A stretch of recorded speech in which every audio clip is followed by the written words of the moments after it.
Hello G, welcome to your Saheli chat show. My name is Jazz Saikon, and with me as always I've got my two beautiful guests. I've got Devinda Ubi and Gudyal Gacha. Hello G, welcome. Hello G. Good day. Good day. How you both been? Good, thank you. Yeah, good. Yeah. So today we're going to talk about something that's obviously close to our hearts, and so the viewers we hopefully enjoy. We're going to talk about empowerment. And obviously empowered people empower others, don't they, to become like them. So hence the reason why the three of us we're constantly doing this to each other, so this is so natural for us. But some people don't understand, or don't, they don't empower themselves enough to who they really can be, because there are things that come in the way. So what is empowerment to you, Gudyal? Empowerment to be self-aware, to want to grow, and it's about strength, and it's a lifelong journey. It's not something that we ever arrive at. It's similar to confidence, but it kind of comes under that umbrella. And for me, it's always about growth.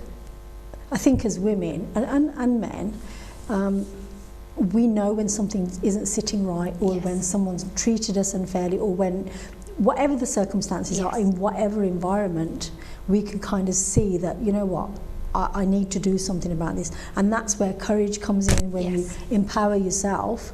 I mean, my passion is empowerment, because that's what I've asked you first. You are an empowerment coach. But it is about recognising your own strength, but also to help others to recognise theirs, and that none of us are, we've come into this world all the same, and we can all help to grow together, in whichever direction we want to go in, and that's the most important thing. And when you feel empowered, that or energy launches to the other, and naturally they're going to be drawn to you. I think my relationship with empowerment and understanding empowerment has changed over the years. So let's say when I was younger, I thought, for me, it's empowering just to stand my ground. At school or something, I'm going to actually make that decision to run that extra, length. So over the years, it's changed. So let's say my empowerment when I just got married, I think, I'm not going to take that, humiliation. I'm going to stand my ground there. So over the years, my relationship with empowerment has changed to the point now. It's completely different from how it used to be. So I think when your perception changes, your meaning to empowerment changes. So now my empowerment is like taking responsibility of my own happiness, not give it to someone else. My empowerment comes from learning from my challenging situations and making a very responsive reaction, so not to fall trapped into my old habits. And always claiming your power.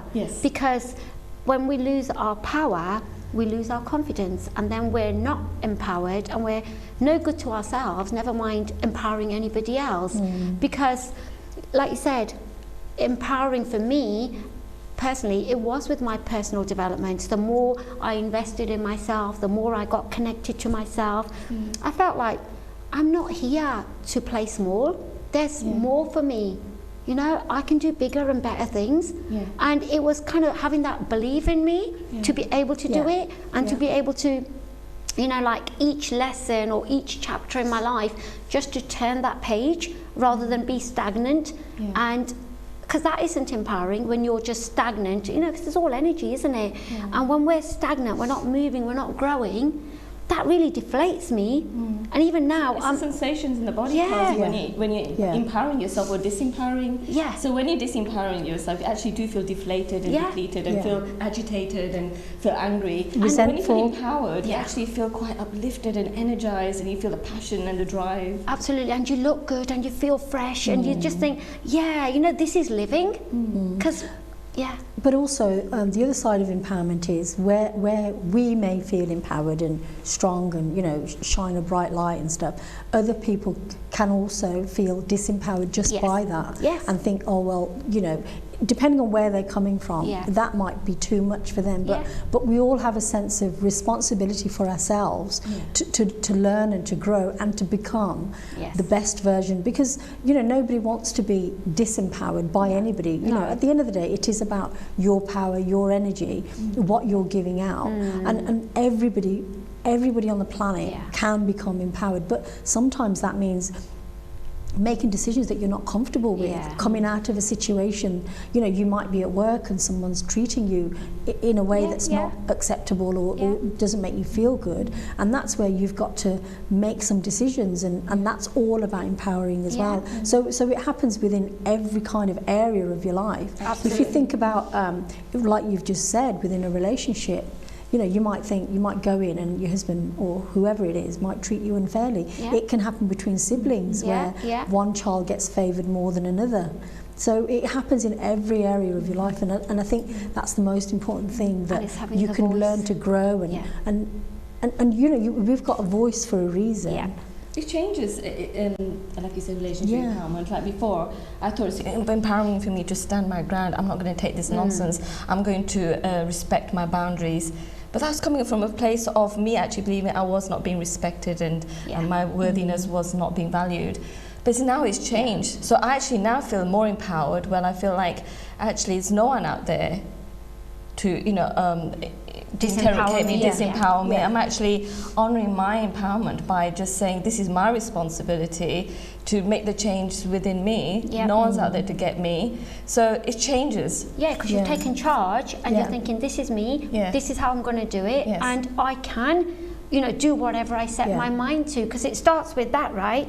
And also, you know, setting personal meaningful goals for you, because you know in the next 2 years I really want to do this, and allowing yourself to do it, because when you believe in yourself, you're going to come across like that. And I think it's important to mention there may be women out there and men who are with somebody who may stop them or say to them, you know, well, you're not doing that. And, well, but who is that person? You know, and you might have to, you've got to rise to the occasion, and that's difficult and that's hard. And you know, we all understand about you know, relationships where they're not healthy relationships, but again, that's also empowering yourself to think, well, this isn't what I imagined it to be, so therefore I need to take action. And again, it's a responsibility for yourself, because it's taking you away from who you are, right? Who you're supposed to be here, because we're supposed to be, we're here having a human experience, just being free and just doing whatever makes us happy. But we get complications in the way. Like you said, you could have a husband or a partner, especially us South Asian women, we struggle more, don't we? Because not every husband or every partner is going to empower you or let you be what you're here to be or what you want to be, because the other people are not doing it. So, you know, we are still, to an extent, because we've been conditioned as people pleasers, or other people's wives aren't doing this. You know, there is something there that kind of still stops us or stops our partner from supporting us. There's nothing like having a supporting partner who encourages you to grow and go and achieve what you're supposed to be achieving in your life. And I think that's where your partner or your husband's got to be not stronger than you, but actually value you as a person, as an individual. Because where that person you know, may be insecure themselves and you're kind of, you come across as stronger than them, then there can be a bit of an imbalance, and other people will perceive that as, oh, she wears the trousers, and it can be quite a negative, but it's the way people perceive you. It doesn't mean, you know, if I use my example of myself, people might look at me because my husband's quite quiet, and I think yours is similar to that, and people might think, oh, well, she runs the show. Well, but why shouldn't I be able to run my show and he do what he wants to do? Why should we have to change our personalities? Exactly. But you know, we're two separate people, right? And you know, you encourage him to do what he enjoys, and he should do vice versa, and that way life does flow. And it is a partnership, isn't it? We disempower ourselves the moment we take on other people's judgments. So they are okay to think whatever they want. It's our responsibility to, you know, reclaim our power back. But as I was saying to you earlier on, I always felt like so empowered over the weekend, you know, being with my family and my in-law side, you know, the relationship I have now, it's so empowering for me because I changed. I made that inner change because, you know, the first few years of my marriage, I was coming from a disempowering place because I had beliefs, limiting beliefs about myself. You took action, didn't you? And you took control. So the same people now, they haven't changed, but I've changed, and that's empowering for me. I took on the responsibility of, you know, reclaiming that power back by changing my beliefs and my relationship with myself and the self-concept, and that's allowed everyone out there to be in such a loving, harmonious way. So it always, I think the most important part of empowerment is doing that inner work yourself. Personal empowerment, isn't it? Because you took that, and like you said, ਤੁਸੀਂ ਆਪ change ਹੋ ਗਏ, ਬਾਕੀ ਦੇ ਵੀ ਸਾਰੇ different ਹੋ ਗਏ. They're still the same people. They're still the same people. It's just my views and my assumptions about them is changed. That's allowed me to experience them in a different way. They're exactly the same people that were there 30, 40 years ago. So what's changed? Them or me? I've changed. You've changed. And your relationship with them changed. Because you changed. Yes. And it's also important to mention that when we empower ourselves, we're also helping the people around us. Because then they can see that actually, if I want to be like that person, I'm going to have to make changes in order to make myself happier or be whichever way I want to be. So we are actually, by shining a light, you're kind of letting other people think that you can have the same. And why not? And we as moms, because we're empowered, our budget feel empowered, don't they? And they think, you know, wow, mom's doing this, so we're really proud of what she's doing. And then they, you know, feel, we can take these steps as well because we're allowed. There's no one controlling you, but it's that control thing. When somebody's making your decisions for you, then you don't feel that, do you? And I think, especially for me, I didn't go to uni, so for me to be able to have done all this work that I've done on myself has really, really empowered me, because I could have stayed where I was, you know, just doing what everybody else is doing, but certain things after my husband passed away weren't sitting well with me, and it was taking me away from who I was, and I, you know, took action. But empowerment is about going through difficult times in your life. And it's all about that growth and recognising that this isn't what I want, and this is what I want. So it's about, you know, making decision, taking action to make those changes, and that's the most important thing. Absolutely. And if you don't, you know, you're just going to be stagnant, and nothing is going to change. You become a victim. So you have two choices: improve yourself, you know, find who you really are at the core.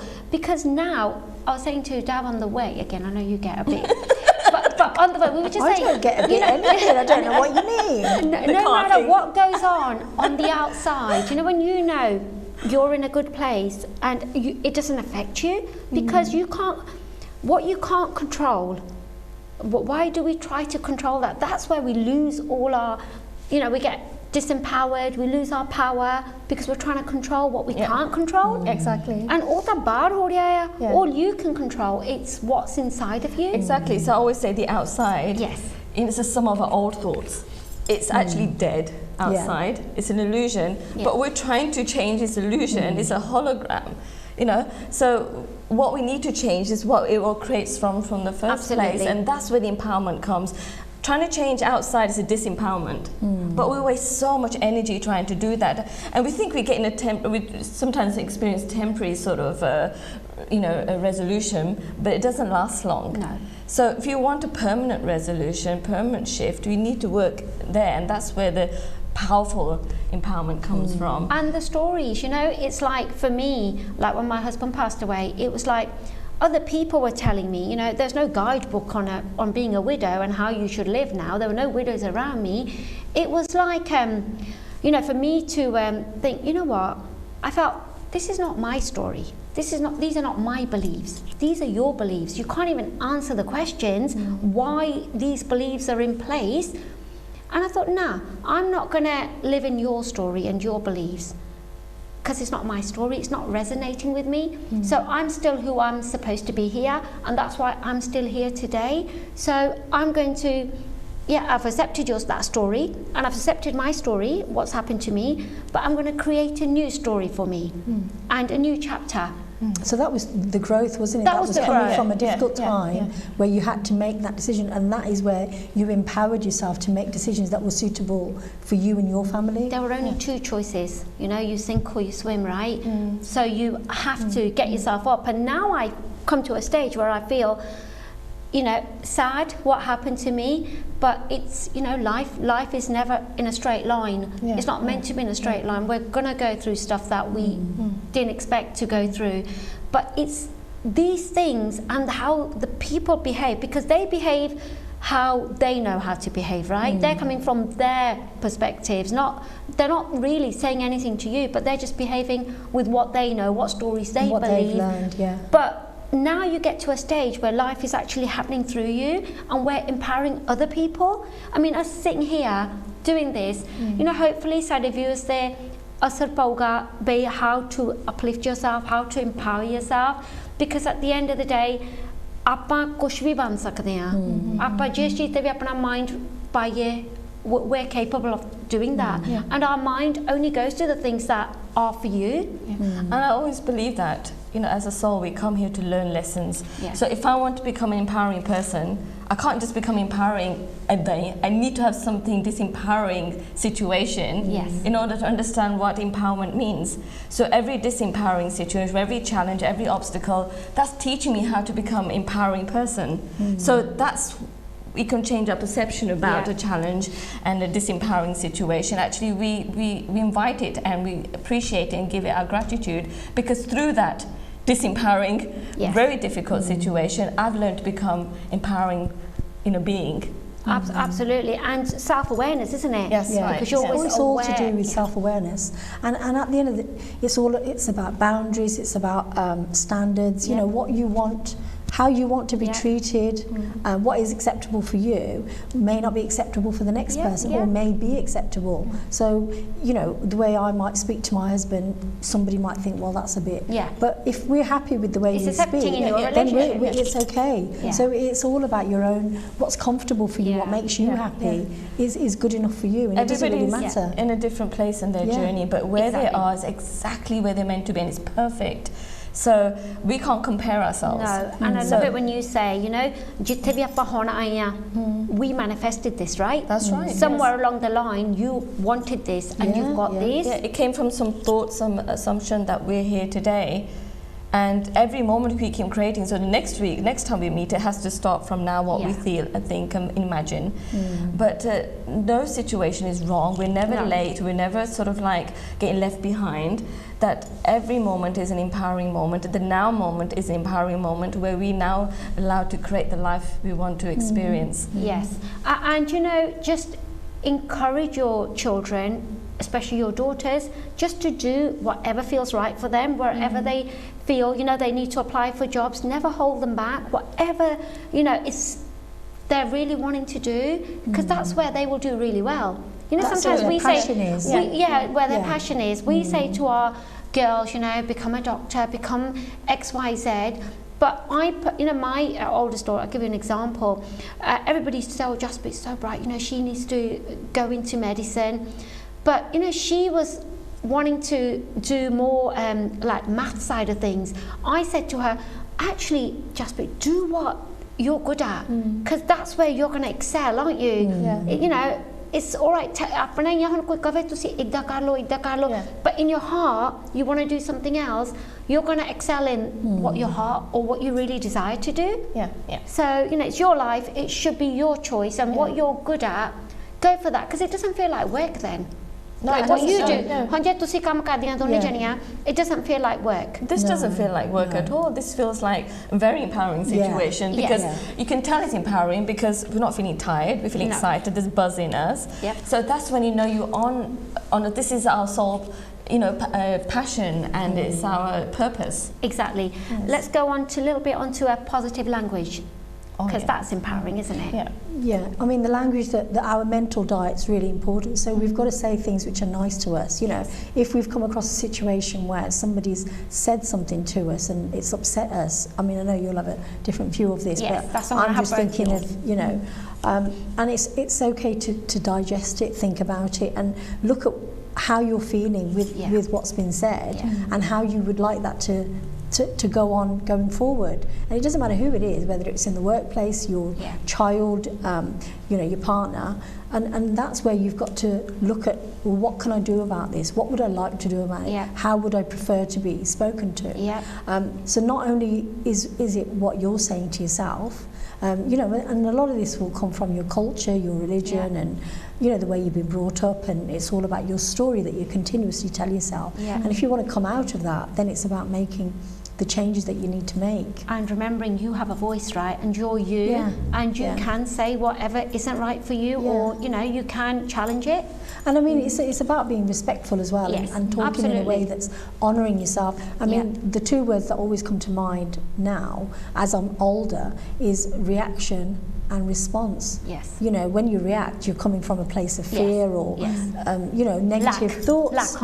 Whereas if you respond, that means that's a measured thought, where you've actually thought about it rather than just doing that. And that's what gets you people into a lot of trouble. Sometimes, you know, when you respond, you've thought about the situation and you've digested it rather than just straight away attack. And that two wrongs don't make a right, because if they've upset you, you're going to do that back, because reaction usually coming from a program that's already playing out. So that's something not in that program. It's not even ours. It's how a parent would have behaved or reacted. It's not our reaction. And it's like, you know, words like I am great, I am beautiful, I am enough, I am worth it. I was going to say that. I am worth it, because those are the sort of words that we should use. And even in the morning, you know, when you're doing your hair, makeup, just for yourself, uplifting words like that. I look good, I'm great, I am enough, you know, I am whole, I am worthy. But we need to understand what is the I am, because who we are at our core essence, because we are constantly creating every time, in every moment we're manifesting our future experiences. So, but what is this that is creating every moment? It's who we are at our core essence, this force, this formless force, powerful force, which is in us. It's not out, well, it's everywhere, but it's in us as well. And we call this, you know, lifeless, I mean, this force, we call it God, divine intelligence, source energy, but we also call it the I am. So the I am is the infinite being, but the I am also is things that whatever you put after the I am, I'm the creator of that. I'm inviting that in. So whatever you say after the I am tired, I'm inviting tiredness. I am happy, I'm inviting happiness. I am frustrated, I'm inviting that in. I am loved, I'm inviting that in. I am disrespected, I'm inviting that in. So whatever you say after the I am, because I am is the God, the essence, then we're creating that, because we are co-creators. That's how powerful words are. That's brilliant, because hopefully, you know, our viewers will understand this, and just try a couple of things. You know, ਤੁਸੀਂ ਜ਼ਰੂਰ ਸਵੇਰ ਨੂੰ ਉੱਠ ਕੇ try ਕਰੋ, just a couple of I am, starting with I am. And then be careful, because whatever comes after I am, this coming into your life experience. So why do you want to say I am feeling unwell, I am feeling sick? Don't take those words. Positive things. Just instead of saying I am feeling sick, say I am recovering. It should be very careful. Changing the language, isn't it? Because we are vibrational beings. We have this frequency, and every word has its own frequency, and that's what we attract, because these words and everything is energy, thoughts all around us. So whatever we say, we attract that to us. It catches us because we're vibrating on that same frequency. The conversation we had said, I need to get rid. It's a negative, isn't it?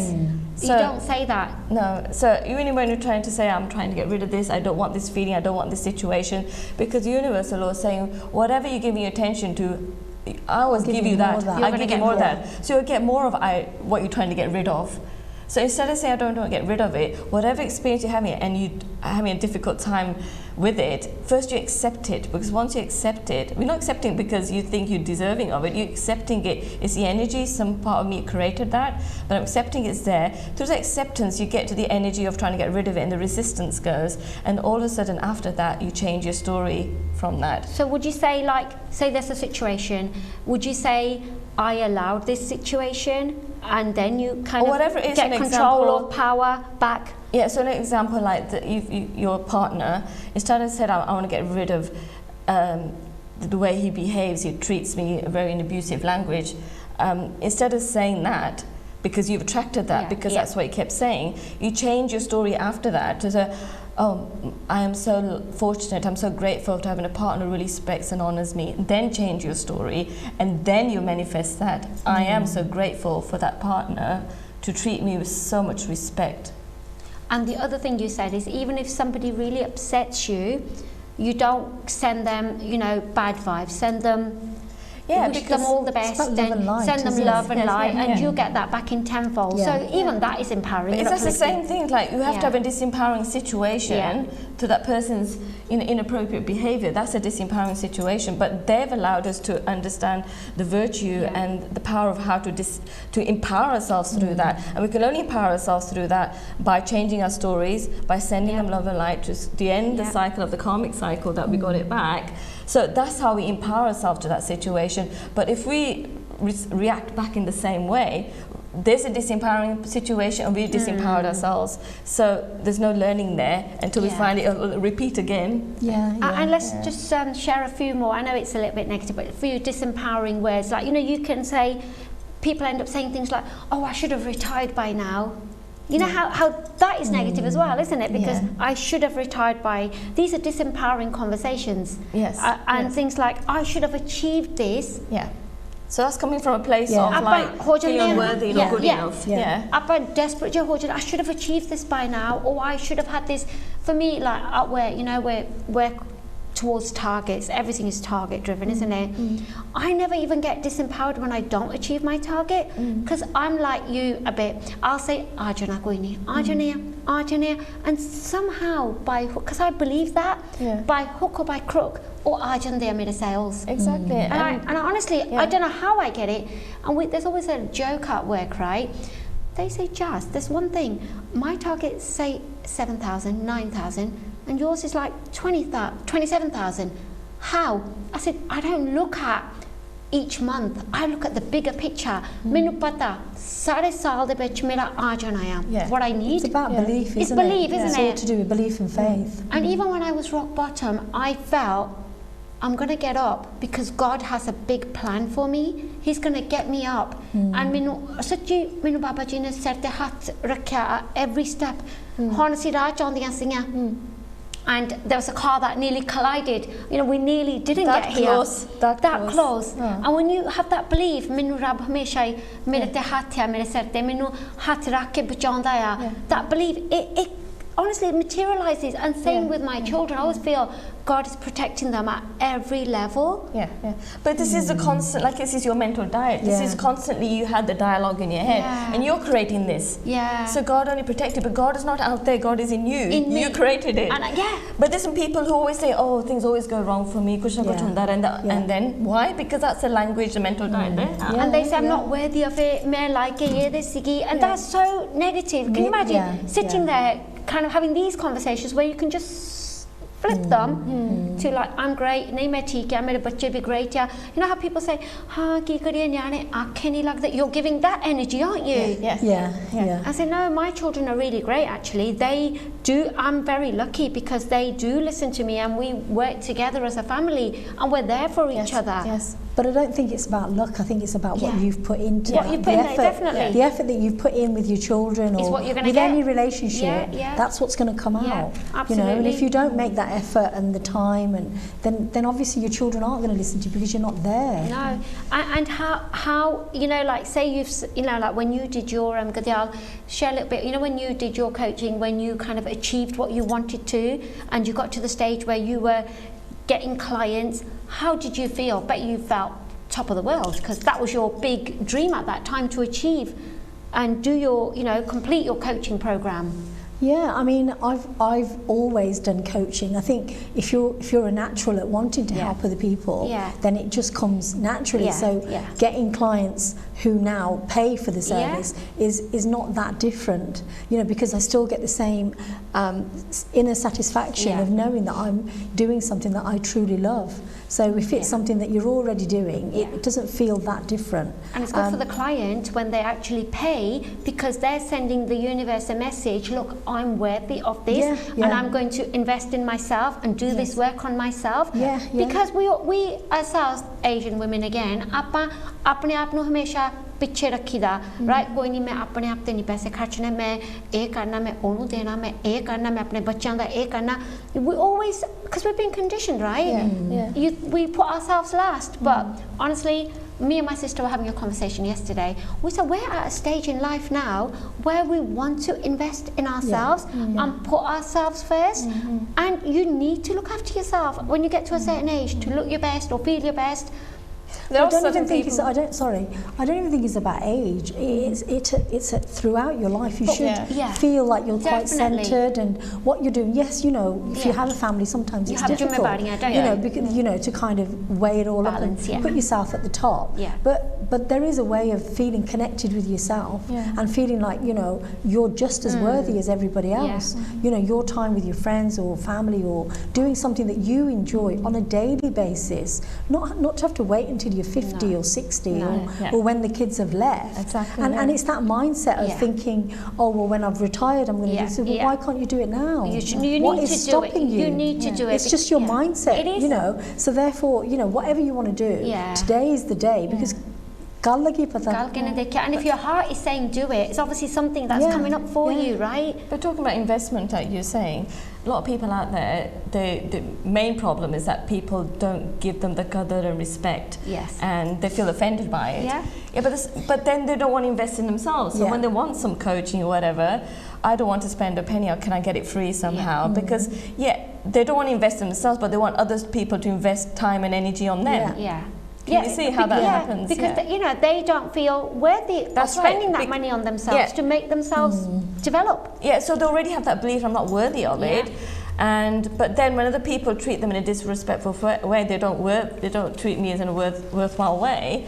But then they get offended by it. But it has so to it's a start cycle. from you. It's a cycle at the end of the day, and the only person that can break that cycle is yourself. So you know, if you're looking outside and thinking, well, somebody else is going to fix me, we can't fix other people. We can only fix ourselves. And I think you have to feel like you're deserving of being people to work with you and investing in yourself, because that comes into self-love. I love myself enough that, you know, for me, I'm more important than any money out there. Yeah, definitely.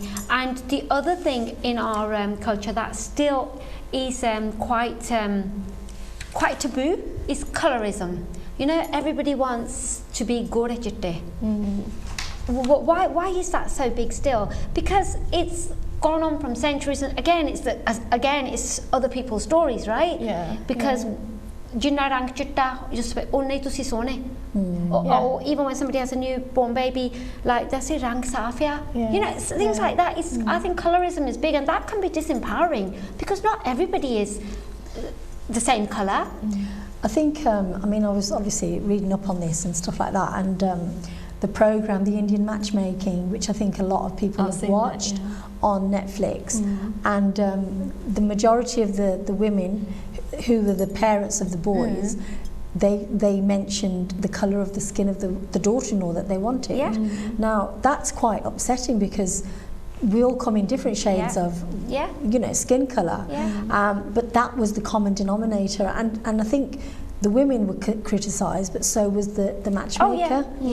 Because what does that mean? That everybody else who isn't Gauri Chitti, that they're not worthy or they're not good enough. So that's really, really upsetting and worrying. Because we're conditioned, like, you know, you want a fair child, you want a fair daughter, you want a fair daughter-in-law, then you want that daughter-in-law to bear a fair child. It just goes on and on. It's like a circle, isn't it? Because boys are even told not to marry dark-skinned girls. But, you know, I just don't understand. Even obviously in India, it's a big thing because when we go from here, when somebody from here would go, they would say, oh my God, and also, you know, the makhiyan, they like the blood, they like your mitta blood because you're so white. So, you know, it's like girls even boys, they go to extremes like bleaching.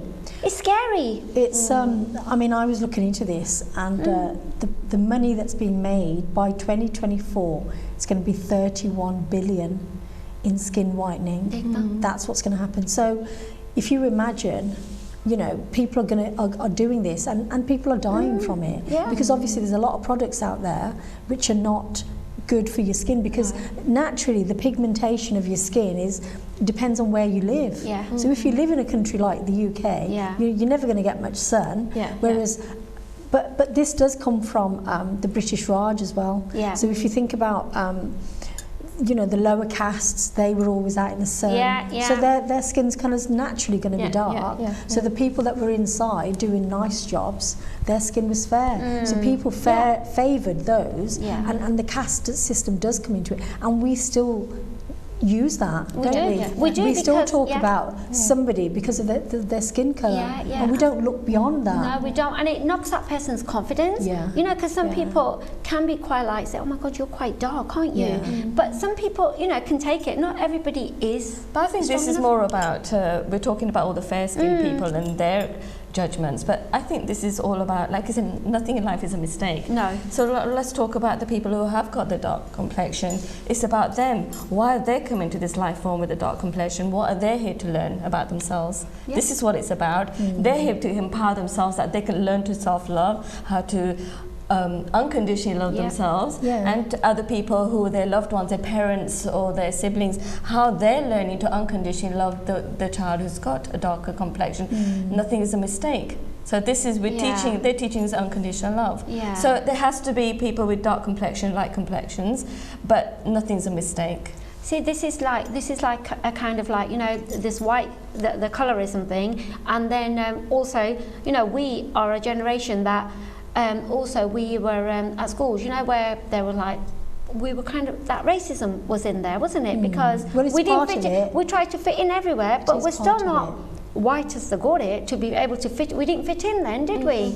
But I do think there's Asians out there and other skin coloured people who want to aspire to that. But truly, we are only going to be the people that we are born to be. You know, so we can whiten our skin, but we're still going to look Indian or Asian or black or whatever. Do you think in our culture, do you think it's more the women that kind of talk about the colour, or is it the men as well? I don't think. Have you had a personal experience? I think it's women, simply because they're the ones that the man can get married, you know, as he is. You know, there's not, nobody says munda gora chitta hona chahiye. Everybody talks about the girl, so that's where it comes from. If you look back, it's always about the girl.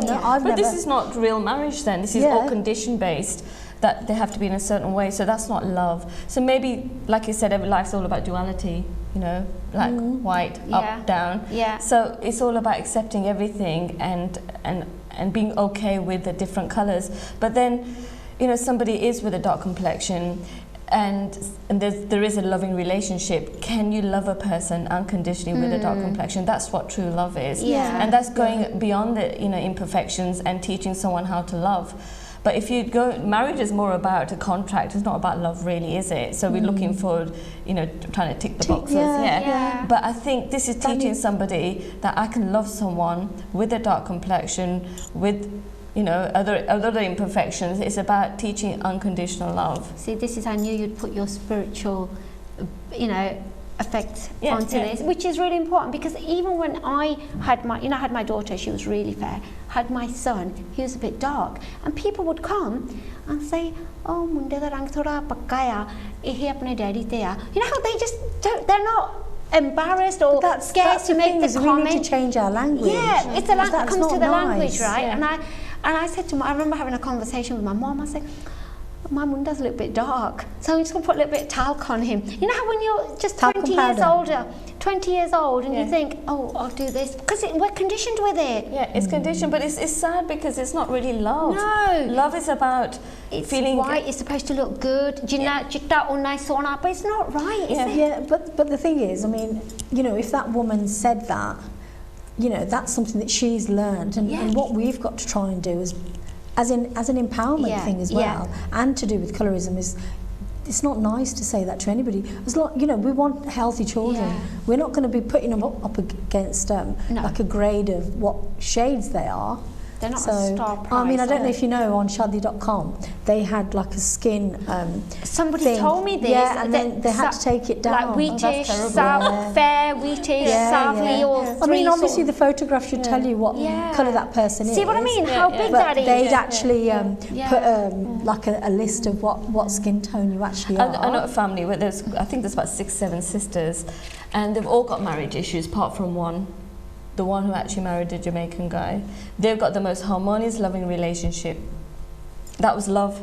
And the other sisters all got problems with their relationship. That's the hardest for our people to accept, isn't it? Although, like, you know, like, we'll just touch on that now. Like mixed marriages, that we've started to accept them a lot more than they used to, but they still have this fear, don't they, about, you know, somebody meeting a West Indian and marrying a West Indian, because it's just not acceptable, is it, in some families? That girl's parents. Yeah, but look how happy they are. Kosher because their daughter's happy, and they're actually in love with their son-in-law because they've gone beyond the colour now. They're beyond it because it's the love that comes in. Then you don't see the colour or you know, any other faults on the body, flaws. You know, it's about who the person is at the end of the day. Yes, and that's what it's teaching you. So.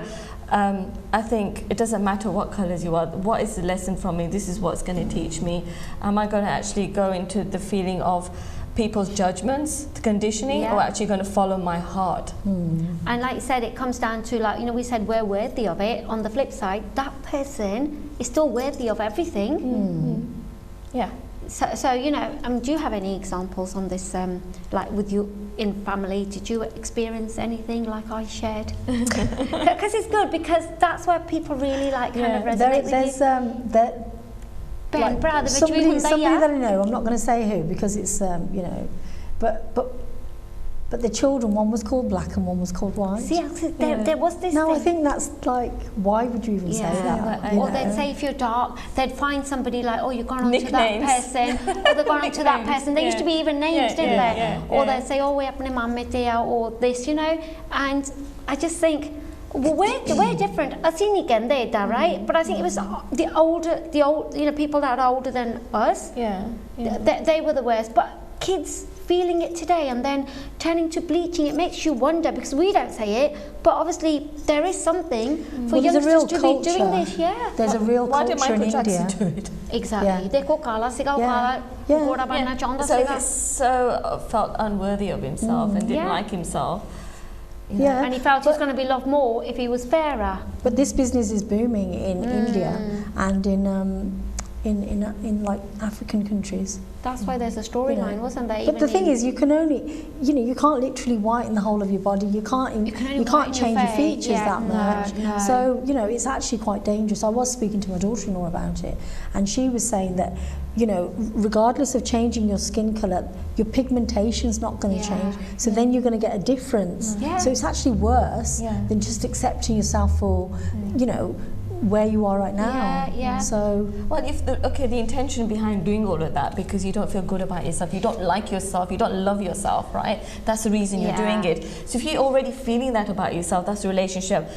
You're not going to attract a loving relationship, no matter how much you whiten your skin. You've already labelled yourself, haven't you? Because this is where social media comes in. This is where magazines and, you know, I mean, I looked online and there was, you know, even, you know, people of darker colour, you know, when they were on the magazines, their skin tone had been lightened to make them look nicer. And that's, rather than just taking the picture as it was, every single, like even Beyonce or, you know, fame, like, I don't know, Oprah Winfrey, they were all lightened. So what is that about? You know, that's not something they've done, that's something that, you know, society as a whole wants. Or and only now have these, like, you know, the black people been getting recognition and being able to join certain shows and programs. Bridgerton's a good example. Exactly, and Lose Women. That's right. She's the first woman. No, but on Bridgerton, she's the first South Asian woman who's a very, very dark, well, you know, dark skin. I need to watch that. And that's really that's very empowering for them as a community, because now they're seeing one of them on TV, which is good for them. But even on the Sabyasachi, you know, they are using ladies with darker complexions to obviously wear all the colours, beautiful outfits. So that's nice. And not only the darker complexion, they're using ladies who are heavier built. And yeah, that's becoming more and more accepted. And the message we want to give to our viewers is, doesn't matter whatever colour you are, it's how you feel. You know, love who you are. Love who you are, and just be you, because when you're real, you're authentic, everything else will fall into alignment, and other people will be real with you. Because that's you attract genuine love and respect from everyone. Because once you actually accept and love every part of your imperfections, then everybody else won't even see the imperfections. They'll love your imperfections more than anything else on your body. And don't let anything label you, you know, any colour, because whatever labels you, it's negative, isn't it? It's a negative. Disempowering. And that's the you know, most common form of despair. It's not being who you're supposed to be, because it takes you away from you. That's right. And then you're disempowered. Yeah, and don't pay too much attention to what's going on in social media and, you know, everywhere where you kind of see things that make you feel less feel less worthy. And you know, focus on yourself. Absolutely, and without your resistance, misery can't survive, can it? I mean, a lot of these Bollywood actresses, when you see them without makeup, they just look like ordinary women, like all of us. All of them, don't they? They all have the dark circles. But if you think about it, like on wedding days, Exactly. if you think about it, on wedding days, the immediate family will get all the hair and the makeup and the eyelashes totally and all different, that. yeah. But why do you do the manya then? Well, that's the same. They do it on the actual. Oh yeah, the manya they do that because the manya they do again. The manya they do that, don't they? What, rang? Rang nikhar joga thwada. Yeah, there you go. That's another example, isn't it? Yeah, I mean it's a lovely tradition, right? Because it's Oh, the start I don't of know the that. wedding. I think it's lovely, but the thing comes Yeah, but then when you go what to the does it root actually cause. mean, you know? It comes to that. Yeah. You're saying that your colour's not good enough, and this is why we're putting this orange stuff on you. The reason why it's lovely is because they do it to the dark and the gore. They do it to everybody. Everybody gets that manya, don't they? So there's equality in that. So I like that. I suppose. So I suppose that's where I was coming from. Because look, then we're all equal. If you colour da hunda, if you gore nu kate manya launde jehda rang age chitta a ਉਹਨੂੰ ਕਤੇ ਮਾਈਆਂ ਲਾਉਂਦੇ ਆਪਾਂ But they do that to the bride and the groom, huh? Yeah, they do it to both. They do it to everybody. There's a lot of equality there, then. Just take that. So that's the nice thing about it, because it's fair and they do it to everybody. Could you imagine if they were just doing it to the dark ones? That wouldn't be nice. You know, your rang is a little bit dark, so you're going to get double treble manya, right? And you're very gori chitti, so you don't need much. But I'm sure that happened in India, where obviously with the sun and everything, to cleanse the face. Maybe years and years ago when it first started. I don't know. Yes. So before we come to, we're almost like only got a few minutes left. So I would say engage yourself in the living present. The future will take care of itself, right? And do what is right for you given that moment, because Bakita will take care of itself. So just guys, give a little message that you want to give. Life isn't all about how you look, it's about how you feel. Yes. You know, what you can learn and what you can give to others as well. So, you know, there is so much essence to who we are as human beings. Exactly. And that is the most beautiful thing that people will be attracted to, and it won't just, you know, looks are just there for that one instant moment. Exactly. You know, looks fade. Yeah. Yes. And you know, it's about who courage. you are. And the courage is the love affair with the unknown, isn't it? Be courageous, be who you're supposed to be, and it means going into the unknown despite all the fears, because courage doesn't mean fearlessness. It means it happens because you know you are courageous enough to be able to deal with the consequences of actually being who you are supposed to be. And for me, your spiritual input. I just think that if people are worried about their complexions, but I think the most empowering thing to do is bring complexion empowering into this, that once you really connect with your inner divinity, really, and that means you are actually loving every part of you, you are illuminating. You can be around someone and you actually see they're so lit up, right? But they're glowing because they're loving their imperfections, they are loving their challenges, their situation, they're embracing them, and they feel empowered by it. Your empowering actually does illuminate you. But actually you are sparkling. Absolutely. And never define yourself, because you will see that everything is an extension of yourself.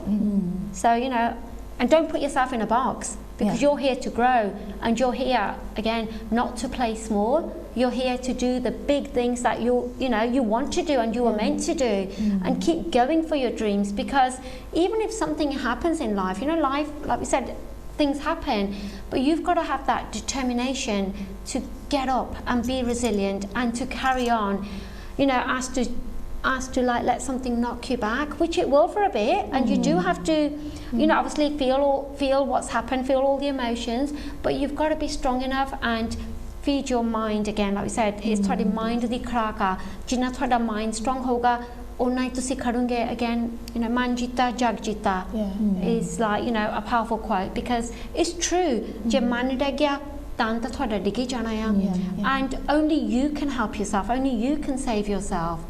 So please ਆਪਣਾ mental diet ਦਾ ਵੀ ਖਿਆਲ ਰੱਖਣਾ and look after yourself, and you know, remember you are enough. And well, we're more than enough, because once we connect with the I am, the God consciousness is in us, and then we realize that we can't play small, because we can never be small. We're this abundant being that exists in everything. So the koi separation here, the only thing that creates separation when we start our beliefs and our programs coming, that creates separation. But when we actually connect with the I am love, I am divinity, I am respected, I love life, this is when you realize that we're all connected. Sara kuch sara jug is sara apna hi hai, and then we're creating every moment. Exactly, and live the life that we're supposed to be living, like free, and you know, no restrictions, because we say we're only here for a short while, but when you live your life on your terms to the max, it's enough.